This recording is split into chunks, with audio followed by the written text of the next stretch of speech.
Scenic Klondike Highway. The Klondike Highway is a challenging and scenic drive with a length of 438 miles, 705 kilometers.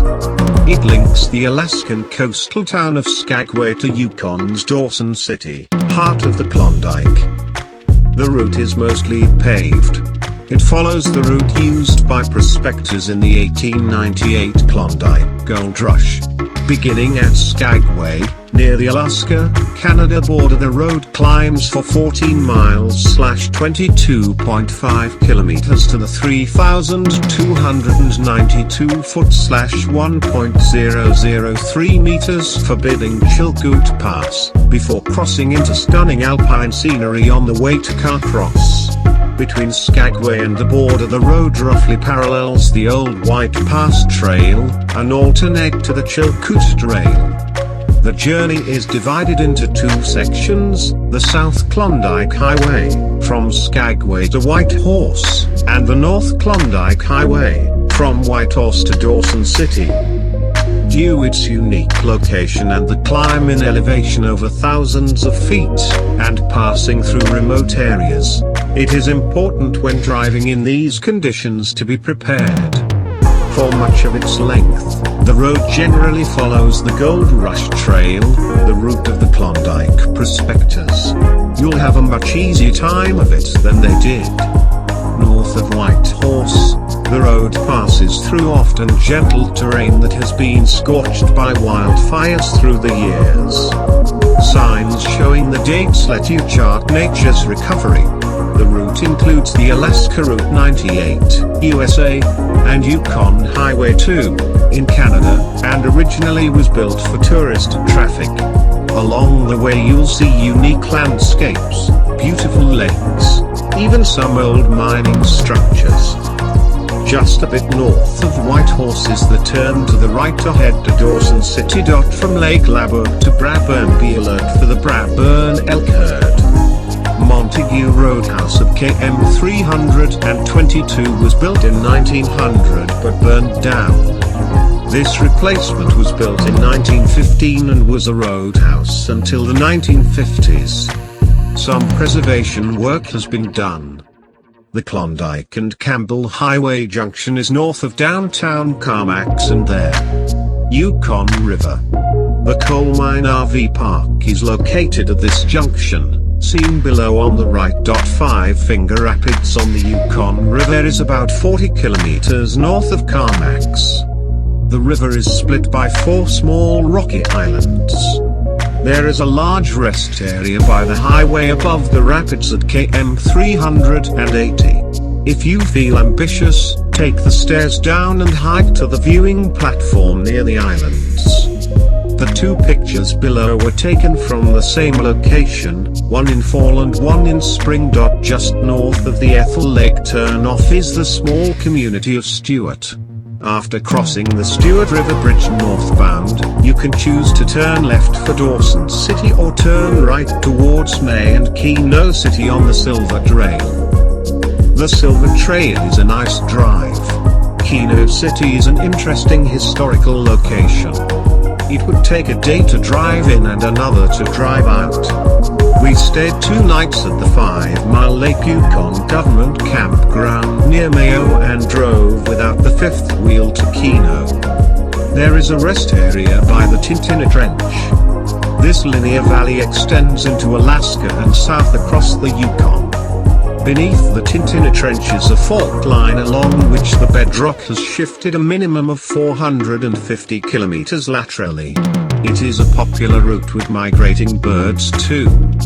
Klondike Highway North, Whitehorse to Dawson City. Right after joining the North Klondike Highway on your journey to Dawson, keep an eye out for the turnoff to Takini Hot Springs if you like a hot dip.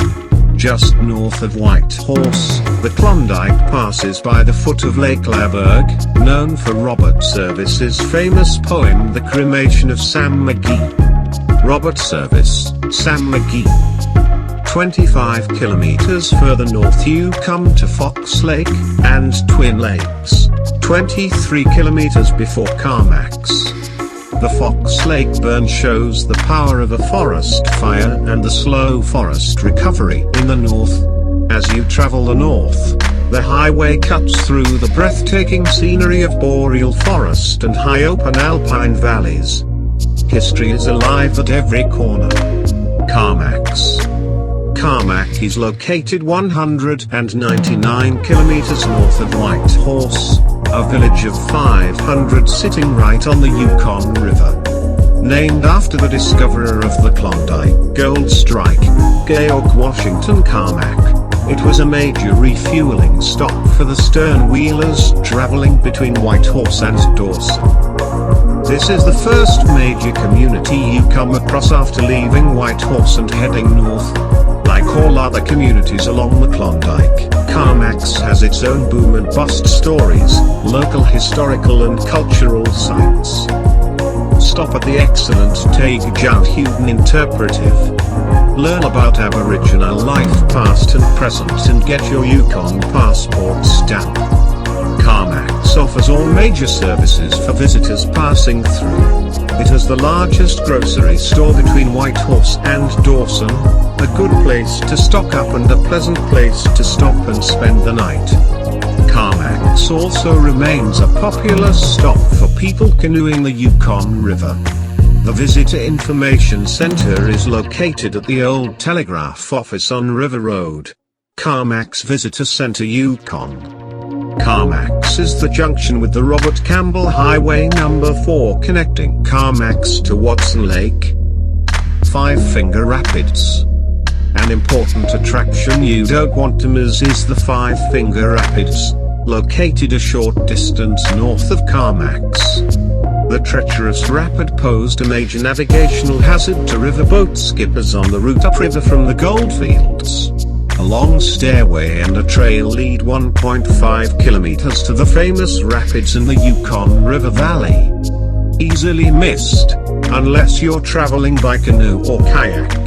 A short road leads to Minto, the site of an old settlement. In 1898, the Yukon River froze up and many gold seekers, forced to winter here, starved to death. Minto is about 72 kilometers north of Carmacks and it is a popular place to start the 4 to 5 day trip down the Yukon River to Dawson City. Pelly Crossing.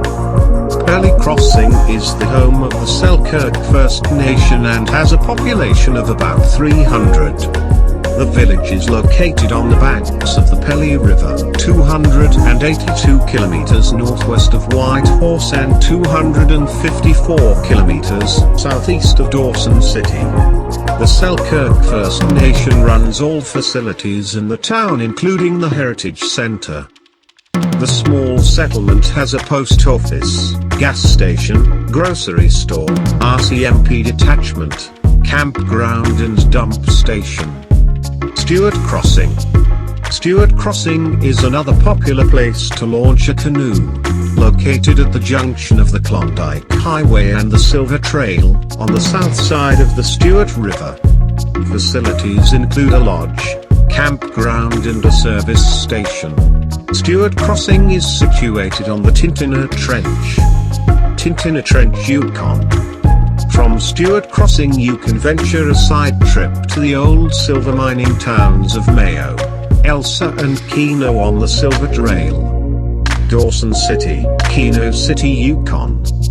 To Silver Trail and the communities Mayo, 51 kilometers, Elsa, 97 kilometers, and Keno City, 112 meters, turn east at km 535.1, which is junction number 11 Silver Trail.